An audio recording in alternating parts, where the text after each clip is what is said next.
Boa tarde, pessoal. Eu sou o Elton de Matos. Eu sou consultor e professor, atuo no Brasil inteiro com vários projetos, trabalho intensamente com a Fundação Dom Cabral e estou atendendo aqui a ATS essa demanda para a gente poder falar a respeito do planejamento e gestão para 2018, principalmente focado no varejo. Na experiência minha de varejo, atuei como empresário já no setor varejista, uma pequena loja de conveniência, depois ela evoluiu para um mini mercado e ainda expandiu um pouco mais para uma padaria. E durante uns 5, 6 anos atuando com varejo, mas depois eu me concentrei em fazer um mestrado, esse mestrado em gestão e inovação empresarial, minha carreira nessa área acadêmica e na área de gestão de negócios. Estou aqui hoje para poder falar um pouco sobre essas questões relacionadas a planejamento e gestão no varejo. Então, nós teremos aproximadamente 40 minutos de exposição. Vou passar aqui alguns slides para vocês, para poder exemplificar, para poder ilustrar. São muito mais ilustrativos do que textos, tá? Esse material vai ficar disponível, vocês poderão acessá-lo. Vai ficar disponível para vocês, tá certo? Via ATS. E eu espero poder gerar uma boa contribuição nesse momento, né, onde nós já podemos falar que já saímos daquela crise que nós vivenciamos, a crise mais longa da história, e mais profunda também, e preparar as empresas agora para estufar as velas em 2018, tá certo? Para podermos ter um excelente 2019. A situação hoje ela é delicada, questões ainda mal resolvidas no nosso país, mas o que a gente vem orientando as empresas com relação a esse planejamento, o planejamento estratégico, o planejamento e gestão da estratégia do negócio, é que as organizações elas larguem o macroambiente, tá certo? Ele agora, nesse curto prazo, ele não será tão significativo. Nós estamos agora numa inércia baseada na estrutura, na conjuntura brasileira. Nós temos pilares muito bem estruturados, economicamente falando, tá? Muito bem estruturados, que vai permitir, né, estão permitindo que as empresas elas possam retomar o processo de crescimento. Nós também não podemos ficar aqui imaginando que 2018, 2019, nós vamos ter um ano que as empresas precisam se preparar para essa recuperação. Tá certo? Nós temos que antecipar esse processo. E a melhor forma é nós buscarmos identificar o que nós enxergamos em 2018. Quando a gente fala assim, o que nós enxergamos, é porque nós temos um modelo mental. Esse modelo mental nos projeta aquilo que é aguardado por nós, por nossas organizações, para esse período, para esse novo ciclo que nós começamos. O que é o primeiro passo, a primeira recomendação que a gente faz? Qual é o cenário que você está vendo?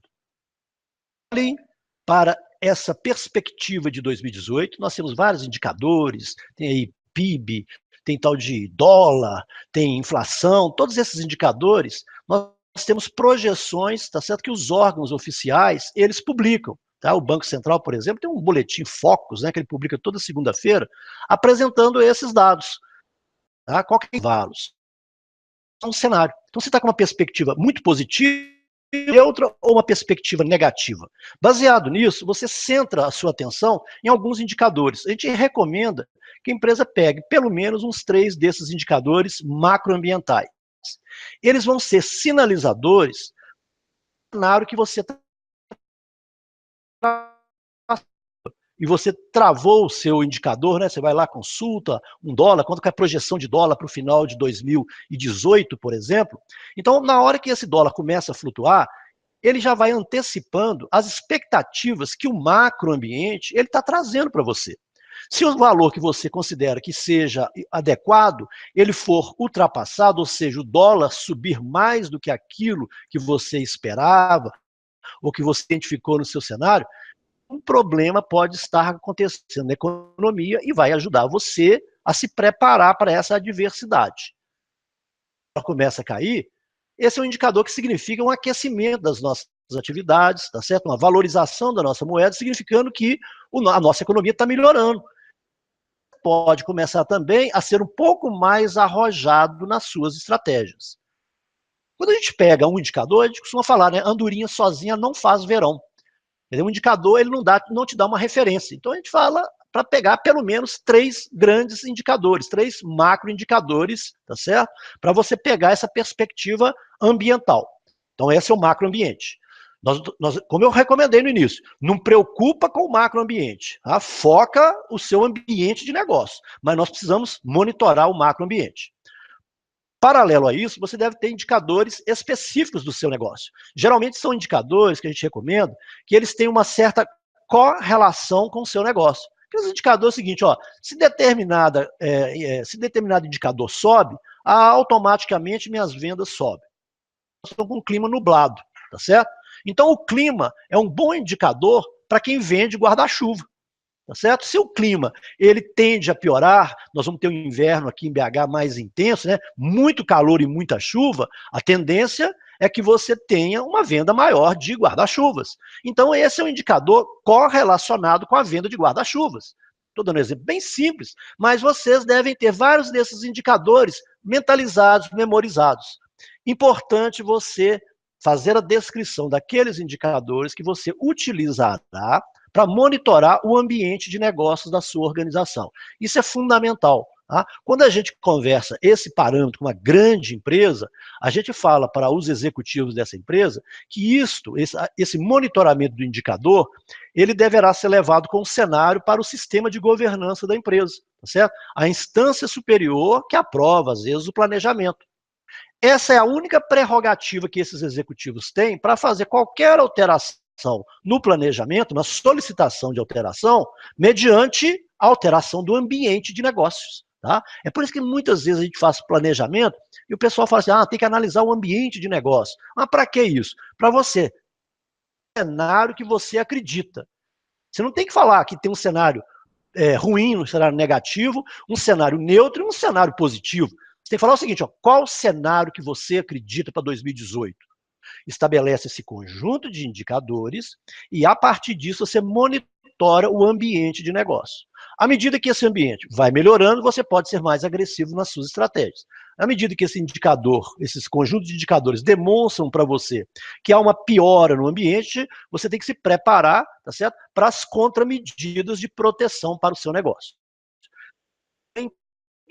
Já havia falado, me apresentei com vocês, eu trabalho desde micronegócios, microempresas, tá certo? Até grande formação no Sebrae, trabalhei durante 10 anos no Sebrae, logo na origem do Sebrae, né? Esses materiais, tive contato com microempresas, pequenas empresas, viajei pelo mundo para poder trazer parques tecnológicos, incubadoras, hoje são os coworkings. Então, os conceitos, os parâmetros que eu vou apresentar sobre gestão, eles são aplicáveis a qualquer tamanho de negócio. Tá? A profundidade desses conceitos vai depender não do tamanho, mas da maturidade da gestão. Quanto mais entendido da gestão, mais aprofundamento você pode fazer a sua estratégia.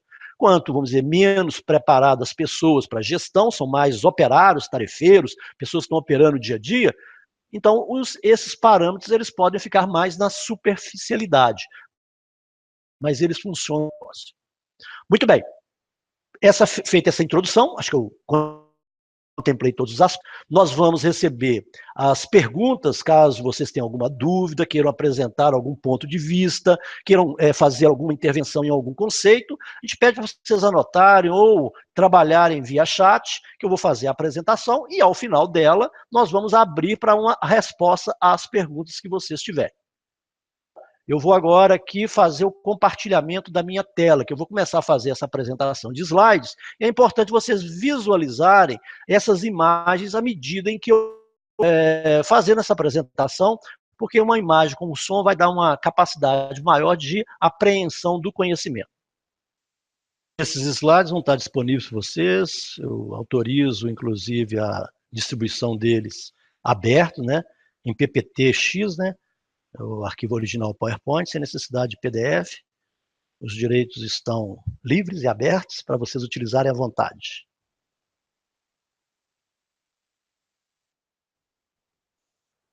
Muito bem, creio que vocês já estão vendo aí a logomarca da ATS. Ok. Muito bem, essa é a primeira tela. Vamos voltar aqui só para vocês observarem que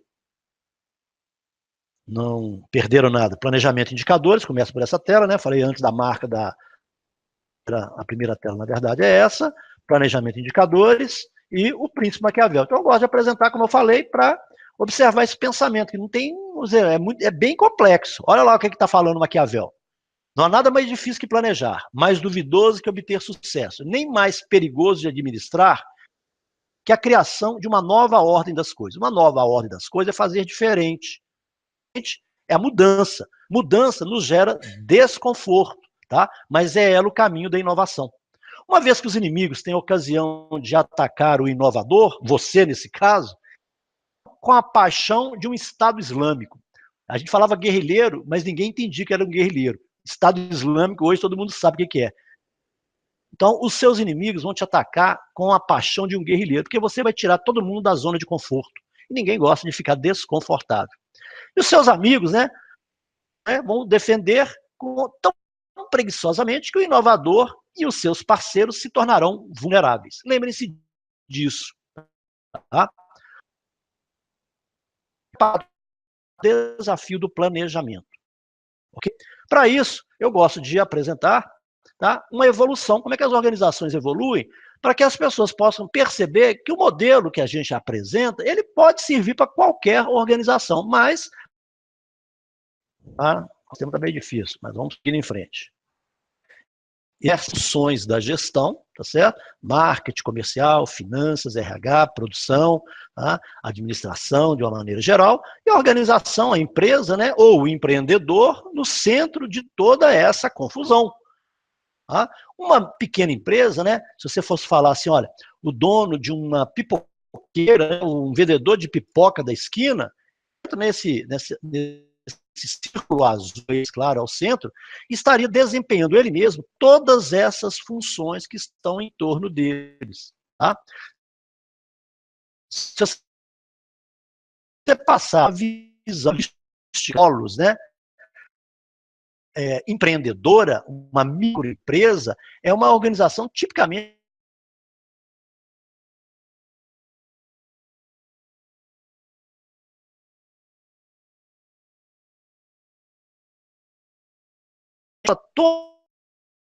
ela consegue as informações, compartilha às vezes com ele mesmo, tá ok? Centraliza, tem um modelo de gestão centralizado, então fala assim, uma gestão centralizada é ruim. Não, uma gestão centralizada nem sempre é ruim. O objetivo de agilidade maior, então se você tem um comando, essa vantagem comparativa que uma administração centralizada ela tem. À medida que essa empresa ela vai desenvolvendo, modelo, né, nessa dinâmica acontecendo. Ela passa a ter o empresário não mais ao centro, porque as outras áreas, as outras disciplinas da gestão vão começar a serem ocupadas por outras pessoas, novos colaboradores que esse empreendedor, esse empresário está trazendo para o seu negócio à medida que ele vai crescendo. Então a gente vira e fala o seguinte, ó, é um modelo que a gente propõe. O turismo ele vai virar um polvo. Olha só para você ver os tentáculos do polvo. Nessa hora, a organização começa a ter problemas na sua gestão, porque ela estava acostumada a centralizar tudo, tomar as decisões, tá certo? Não importando, nesse caso, a necessidade de compartilhar, de informar as pessoas. Quando a organização chega nesse ponto, há já uma necessidade dela começar a fazer algo de diferente, tá certo? Ela começa, então, a ter uma intensidade maior de comunicação. Caso isso não ocorra, algumas áreas podem tomar determinadas decisões que são áreas a outra, são oponentes a outra. Aí que começa a nascer aquele conceito dos feudos. As áreas começam a competir entre si. Porém, essas áreas são dependentes, interdependentes. E a empresa, o empreendedor, nesse caso, tem que tomar um cuidado com isso. À medida que essa organização ela continua nesse processo de evolução, ela adquire essa estrutura que está mais abaixo aí, ó, que é chamada de estrutura burocrática. É uma burocracia mecanizada, um nome acadêmico que se dá a isso. Né?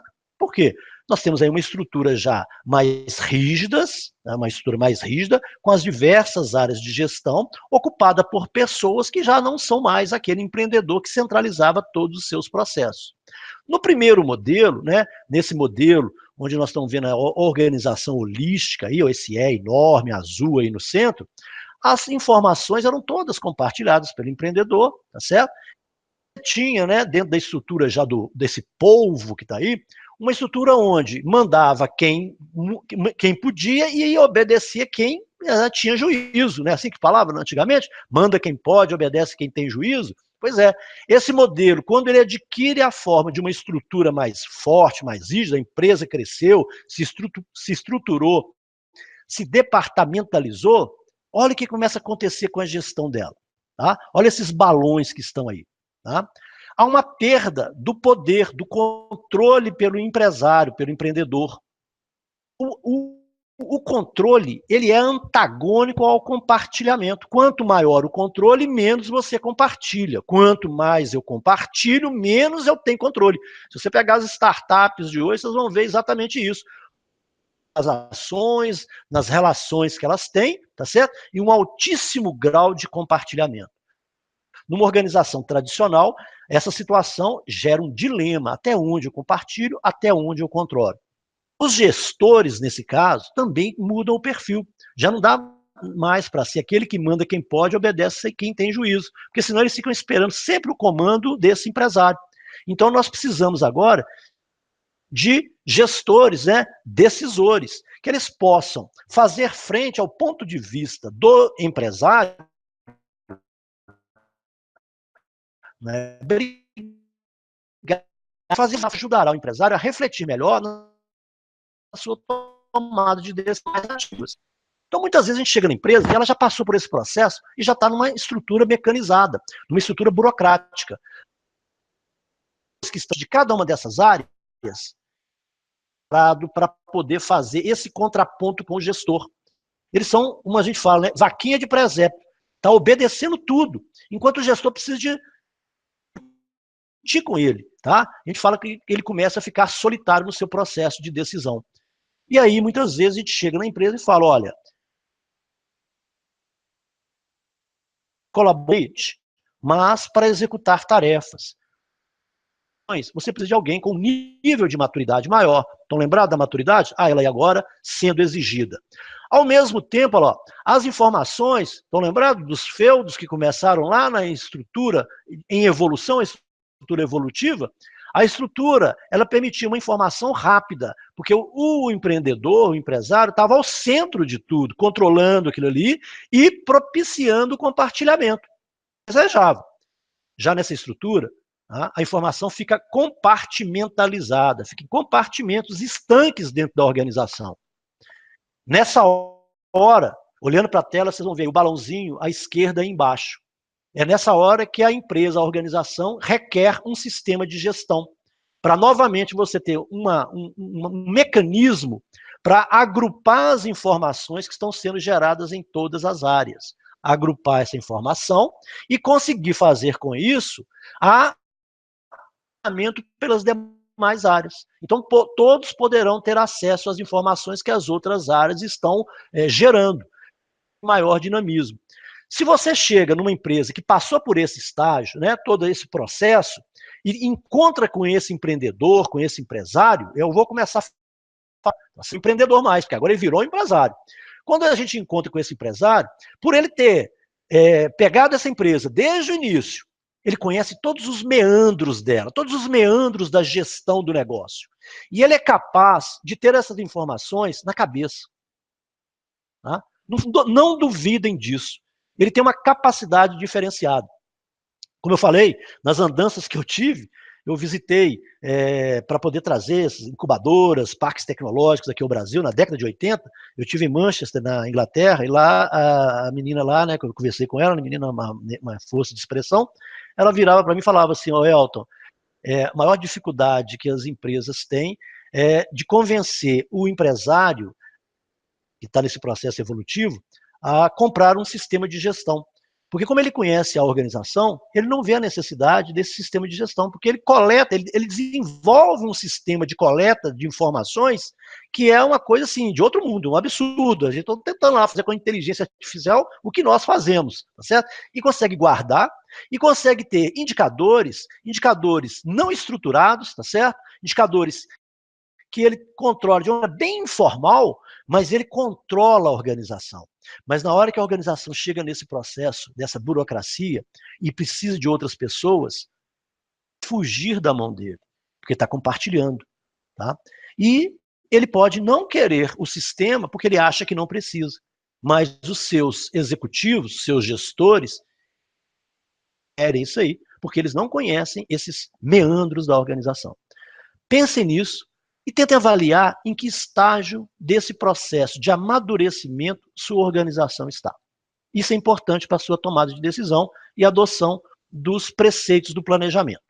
Vamos adiante, tá? Adiante que a gente demora um pouquinho porque a tela não passa, mas daqui a pouco a gente vai nela. Bom, vou falando com vocês aqui, né? Opa, já apareceu. Olha lá, como se dá a gestão? Outro ponto importante a ser observado está nesse ecossistema que vocês estão vendo aí. Tá? O contexto do ecossistema dos negócios e as relações, né, com os stakeholders. Stakeholder é uma palavra assim, bem pesada, né? Eu costumo chamá-la de os seus vários mercados. Observe aí esse modelo que está aparecendo. Nós temos a organização, tá certo? E em torno dela, orbitando em torno dela, nós temos aí o investidor, colaborador, o acionista, né, o cliente, tá? A sociedade, a comunidade onde essa empresa está inserida. A gente vai colocar esses 4 mercados para poder demonstrar as relações que essa empresa desenvolve com esses mercados e muitas vezes passa despercebido. A gente fala o seguinte, ó, o acionista, o investidor, ou fundador da empresa, da organização, o capital dele, tá certo? E quer ter um justo retorno sobre o seu capital. Da mesma maneira, os seus clientes, eles entregam também capital para a sua empresa, o dinheiro. Ele compra produtos e serviços. Então, é um retorno sobre o capital que ele entrega para a sua organização.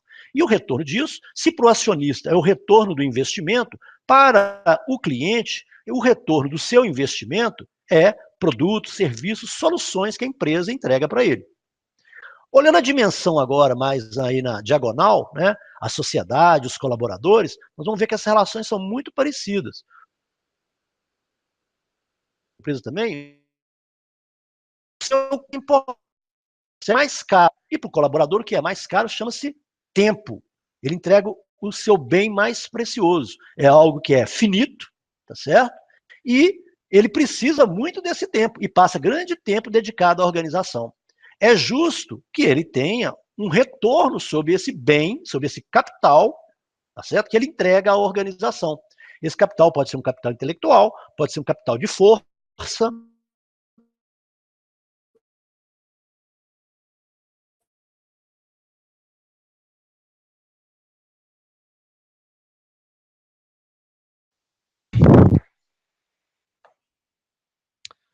Muito bem, retomamos, tá certo? Então, estava falando da sociedade, às vezes a gente esquece, né? Tudo aquilo que ela nos traz, então ela nos impõe algumas taxas, os impostos, impõe algo.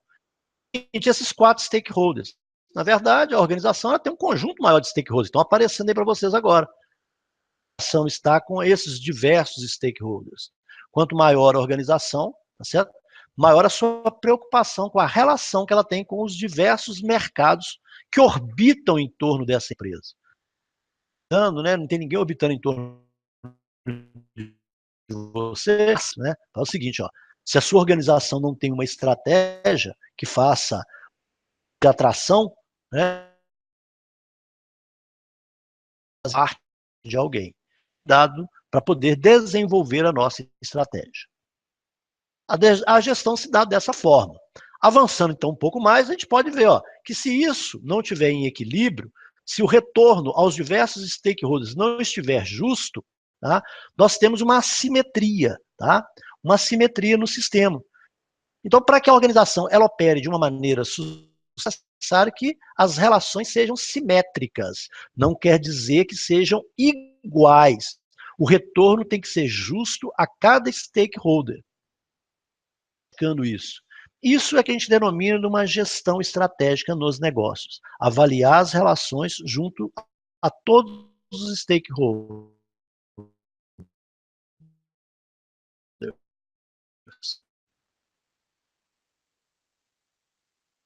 não tem junto ao mercado.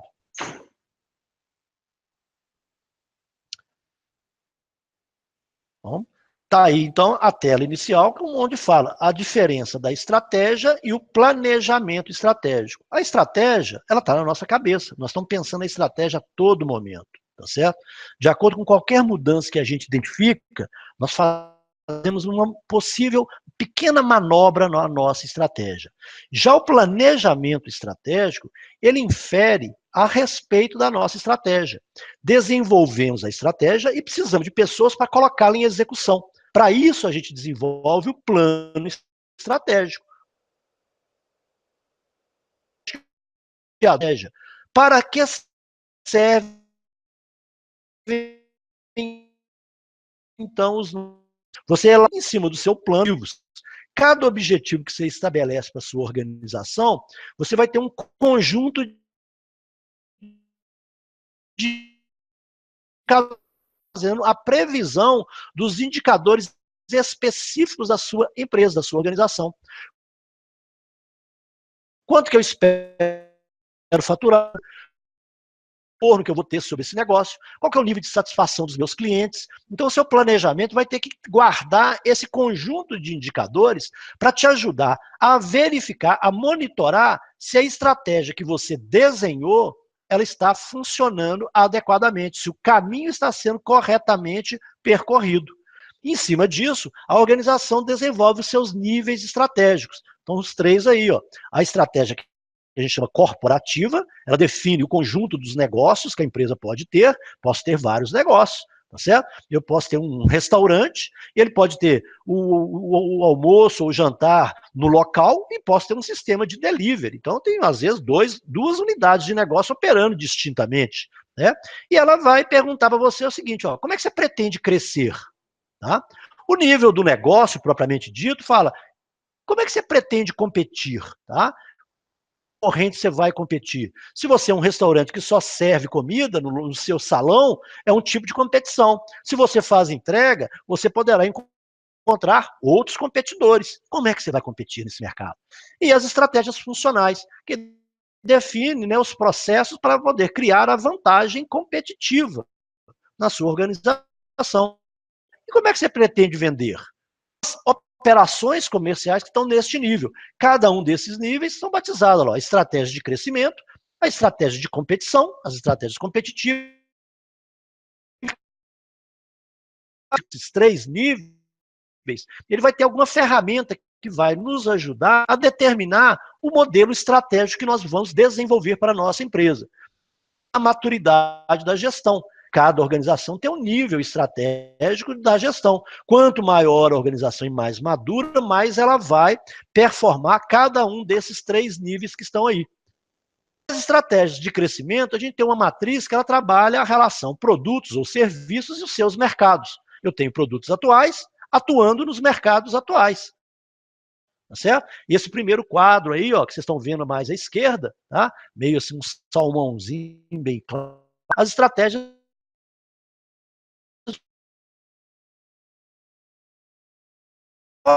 produtos para os meus clientes.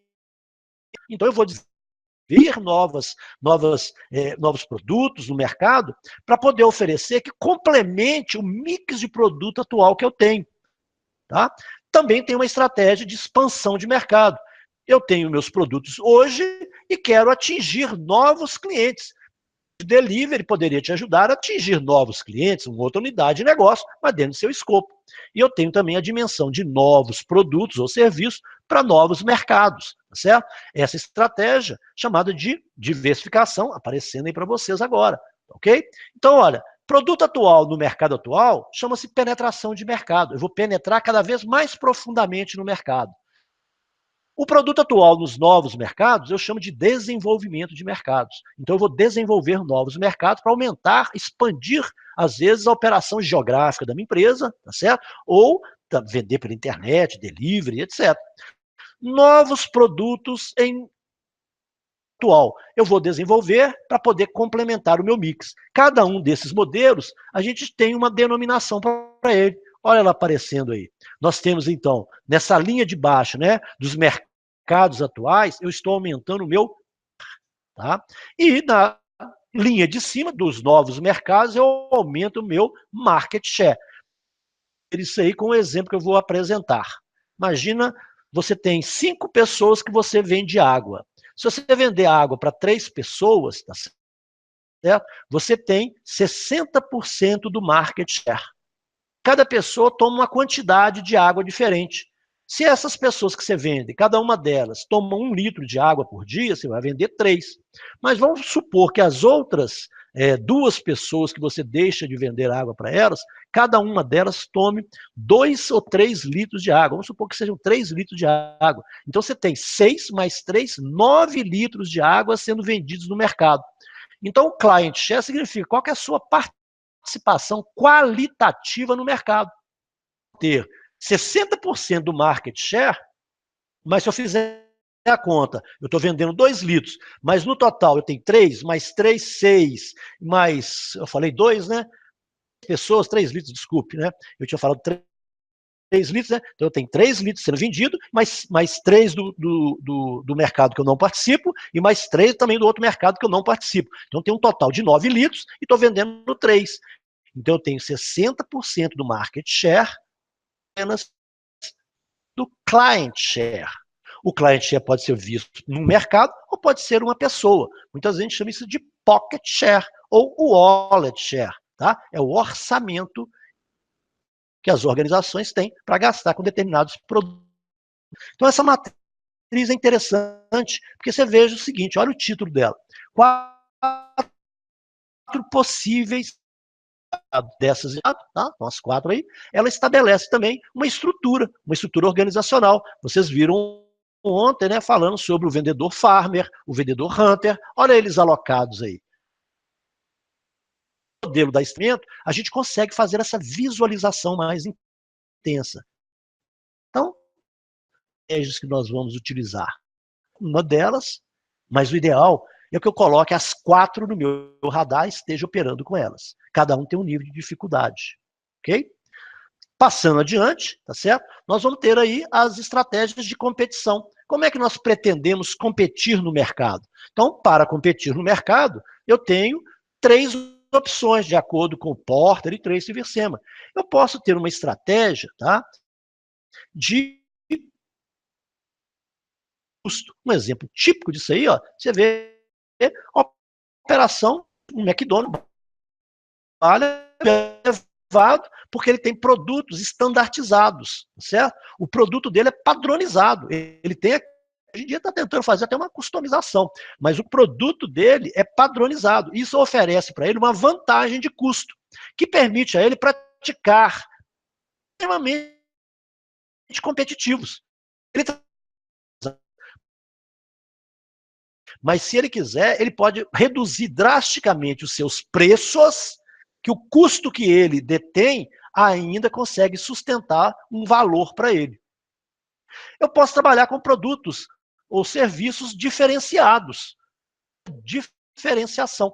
A estratégia de diferenciação, ela está mais típica, se a gente pegar um restaurante, por exemplo, você ter casas especializadas, de uma boa churrascaria, tá certo? Não tem carne melhor do que aquela. Então, a diferenciação do meu produto é que, como ele é diferenciado, eu posso vender por um preço mais baixado, um preço que a gente chama preço premium, tirando valor na diferenciação que eu trago. Eu não consigo competir com quem está com custo em outras praças, em outros mercados, com outros players, tá certo? E a terceira estratégia é a estratégia do enfoque. Eu clientes, restaurantes, eles trabalham focados em determinados tipos de cliente. Pratos, de acordo com a vontade do seu cliente. A organização, ela opera nesses 3 modelos, mas ela deve buscar um deles para poder buscar o seu posicionamento estratégico. Questões que estão colocadas aí ao lado. Tá? Ao considerar as alternativas de competição, a forma de competir em sua organização para uma efetiva gestão das suas marcas, tá certo? Do seu portfólio, baseada na política de relacionamento que ela desenvolve. À medida que você vai respondendo essas questões, você vai tentando encontrar qual que é a melhor estratégia que se adeque a seu negócio.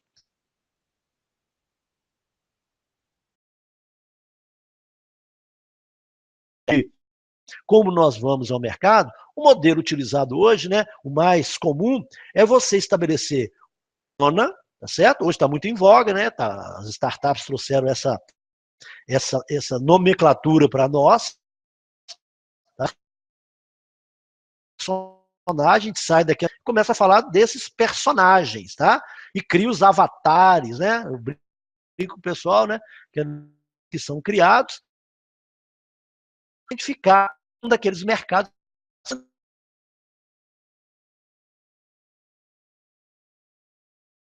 de compras, tá certo? Eles passam por determinadas etapas. Então, nós traçamos a jornada de compra do cliente, tá certo? Para que a gente possa entender todos os percalços, todos os ganhos, todas as dores que esse cliente sente, que ele tem, ao buscar uma solução, uma oferta para os problemas que ele tem. Então, você está com fome, quer ir ao restaurante, como é que ele pensa? Como é que ele age? O que, é que ele ganha? O que, é que ele sente de dor nessa busca, nessa procura? Ao entender essa mecânica, nós podemos desenvolver aquilo que a gente chama de oferta de valor.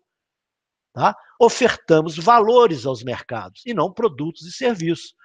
Então, a ser feita é qual a oferta de valor que a sua organização vem fazendo aos mercados que ela atende? Conceitos, eles podem ser explorados, tá certo? Com uma maior dedicação ao nós nos relacionarmos com os nossos clientes, melhor os nossos clientes, para que a gente possa construir essa jornada. Muito bem. Gestão estratégica.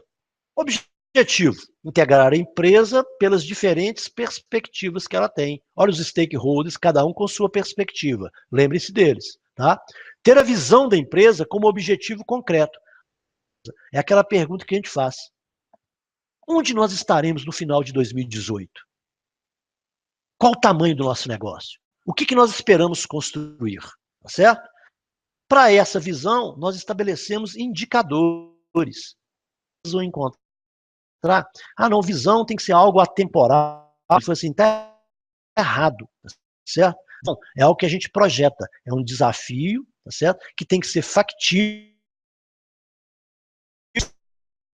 Os indicadores vão ajudar a delimitar a visão e começar a entender se nós estamos no caminho certo. A estratégia tem que ser um trabalho de todos, e por isso ela tem que ser compartilhada com os colaboradores da organização. Não existe segredo, existem níveis de entendimento. Então você tem que saber falar as coisas certas para as pessoas certas. Segredo, tá? Não existe mais o segredo. A estratégia tem que ser compartilhada com os seus colaboradores para que eles possam trabalhar com o objetivo de alcançar a visão projetada e transformar a estratégia em um processo contínuo. Não é uma coisa que você faz uma vez, larga para lá e acaba. É um processo contínuo, macroindicadores ambientais e aqueles indicadores correlacionados vão te ajudar a monitorar este processo. Tá? Falado sobre essa gestão estratégica, tá certo? Como é que isso deve ser apresentado à organização, como é que ele deve ser desenvolvido.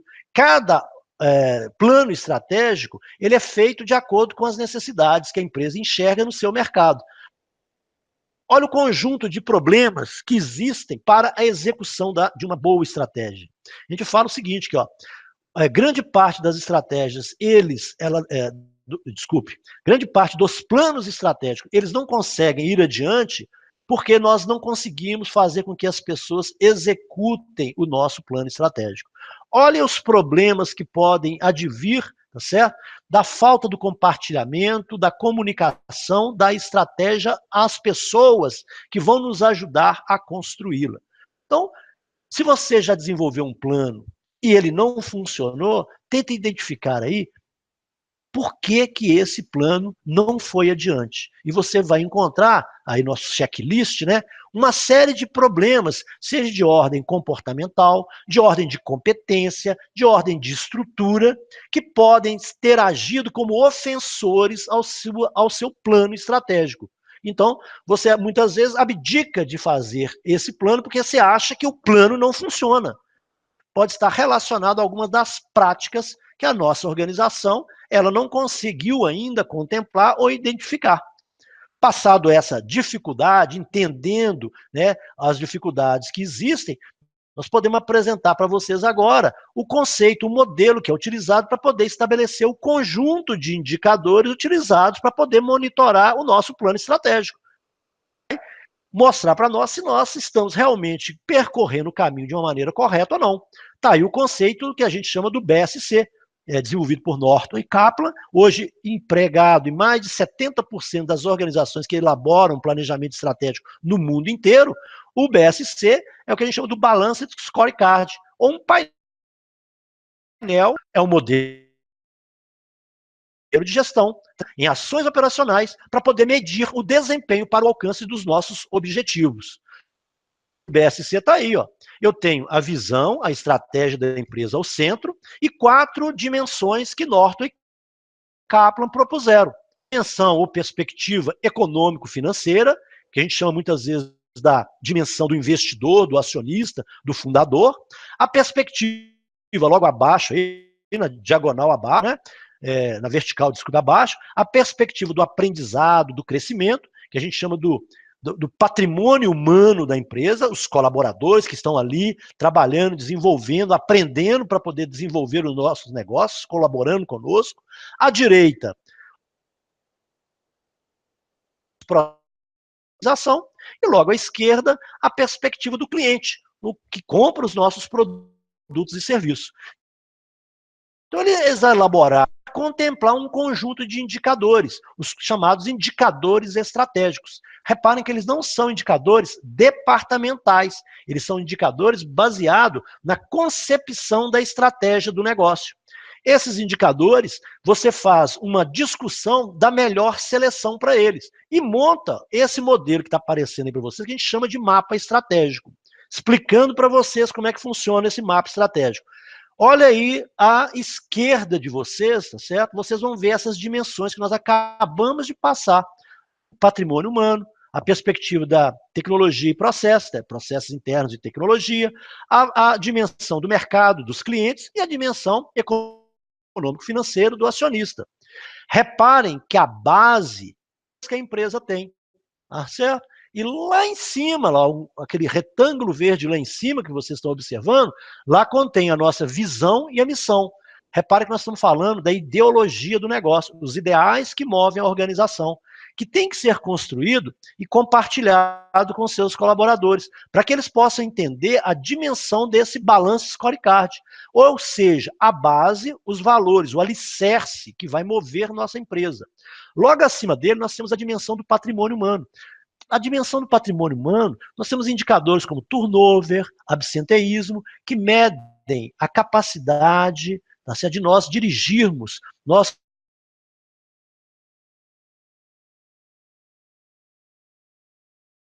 conseguimos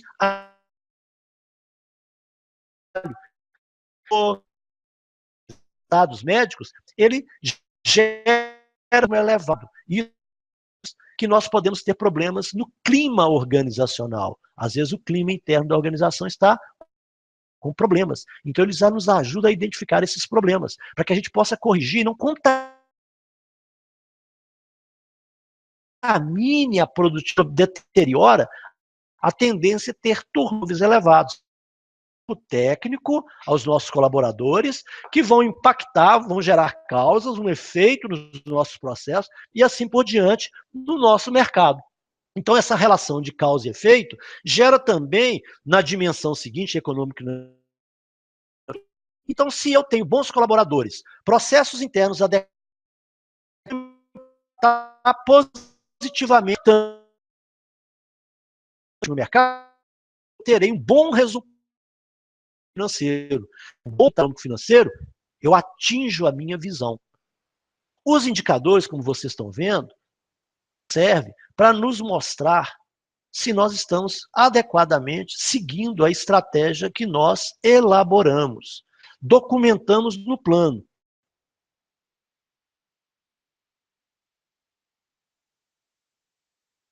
estabelecemos indicadores para poder medir se os objetivos estão sendo devidamente alcançados. Então, repare que qualquer nível de organização, a quantidade de indicadores, de objetivos, é que vão variar de empresa para empresa. Na forma que você gere o seu negócio,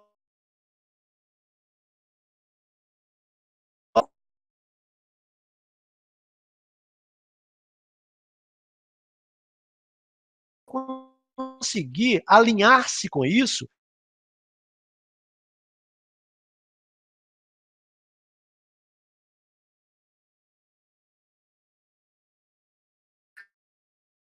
e vão ter mais esse mapa estratégico, ele vai dar o painel de indicadores. Agora esse painel de indicadores.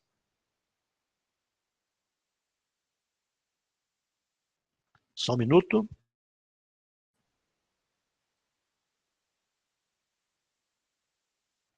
Muito bem.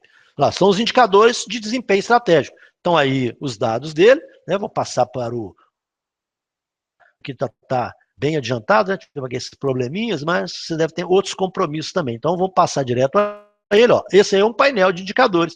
Reparem que à sua esquerda aí, ó, você tem vários desses objetivos, indicadores, e esses coloridinhos.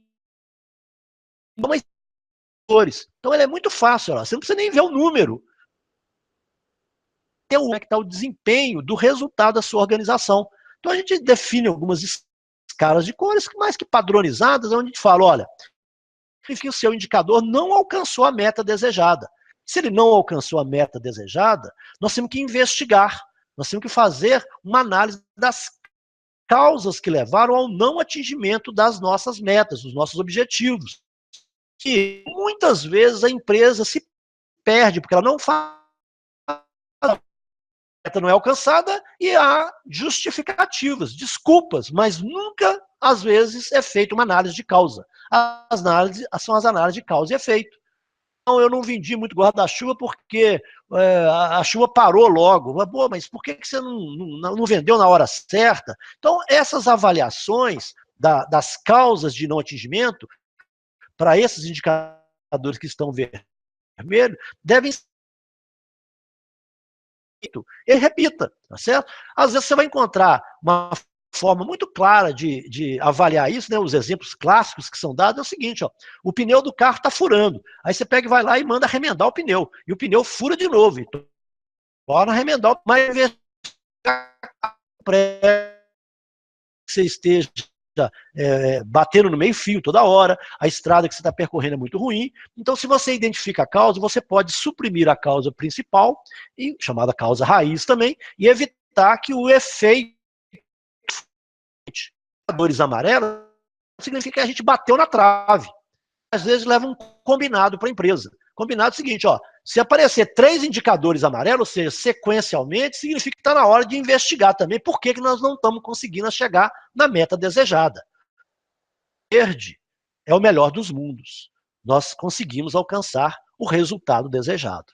Tá certo? Nessa hora é que você tem que estar preparado para ver, né, o processo, para você destinar o processo de recompensa e reconhecimento pelo alcance dessas metas. Então esse aí é o painel de indicadores e muitas vezes ele é formado dessa maneira que está aparecendo aí na tela para vocês. Esse histograma, né, onde você tem uma linha preta em cima mostrando a meta, tá certo? E as barrinhas é o resultado, é o previsto, a meta, e o realizado são as barrinhas. Amarelo, olha lá, quase alcançamos. Vermelho, fugiu demais da meta. E o verde, nós conseguimos performar desejada. Então, esse painel de indicadores, ele deve ser alvo de reuniões, tá certo? Com os gestores, com os colaboradores da sua empresa, para que você possa, a partir disso, investigar as causas e evitar que elas se repitam, indo ao alcance dos resultados desejados. Parece difícil. Vamos voltar no primeiro slide, tá certo? Complexidade do planejar. E aí vocês estão vendo também uma boa frase do Einstein, né? Olha lá, fazer do jeito que você faz hoje, tudo bem, mas querer que o jeito que você faz hoje proporcione resultados diferentes, aí, como diz o Einstein, né? Aí é loucura ou insanidade. A pergunta é, que eu tenho feito de diferente para mudar os resultados daquilo que eu estou fazendo? Então, reflita um pouco sobre essa questão, porque ela ajudará, tá certo? Na obtenção, na definição dos indicadores, dos objetivos da sua organização. Apareceu aí com uma cara de bravo aí, né? O pessoal fala que eu tenho uma cara de bravo danada, né? Mas não é mais assim. Tá certo? Bom, agora nós vamos dar um tempo aí para vocês, quem tiver disponibilidade, tiver interesse, fazer as perguntas do chat. Vou voltar aqui para a nossa compartilhamento. Vocês vão poder voltar a me ver.